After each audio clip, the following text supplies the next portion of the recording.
Hi friends, சனிக்கிழமை வந்து பார்த்தீங்கன்னா கோயிலுக்கு போயிட்டு அம்மா வீட்டுக்கு போகாமல் அப்படியே வந்து ஸ்ட்ரைட்டாக வந்து நம்ம வீட்டுக்கு வந்து பஸ் ஏறிட்டாங்க. அன்றைக்கி நைட்டு வீட்டுக்கு வரதுக்கே பார்த்தீங்கன்னா மணி வந்து 9:30 மணி போல் ஆயிடுச்சு.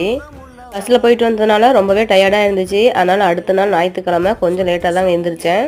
இன்றைக்கி சண்டே அப்படிங்கிறதுனால என்னுடைய கணவர் வந்து பார்த்தீங்கன்னா சிக்கன் மட்டன் எதுவும் எடுக்கல, மீன் தான் வாங்கிட்டு வந்திருந்தாரு. பாறை மீன் வந்து 2 கிலோ வாங்கிட்டு வந்திருந்தாரு. சரி, அதை வந்து கொஞ்சம் பொரிச்சிட்டு கொஞ்சம் குழம்பு வைக்கலான்னு சொல்லிட்டு எல்லாம் ரெடி பண்ணிட்டாங்க. அம்மா வீட்டில் போய் எத்தனை நாள் வேணால் தங்கலாம், ஆனால் அங்கேருந்து கிளம்பும் போது பார்த்தீங்கன்னா ரொம்ப வருத்தத்தோடு தான் கிளம்புவோம். எல்லாத்தையும் விட்டுட்டு நம்மளுடைய கணவர் வீட்டுக்கு வரணும்னு நினைக்கும் போது கொஞ்சம் கஷ்டமாக தான் இருக்கும். என்னதான் கணவர் வீட்டில் நம்ம ராணி மாதிரி வாழ்ந்தாலும் அம்மா வீடு நமக்கு சொர்க்கம் தாங்க.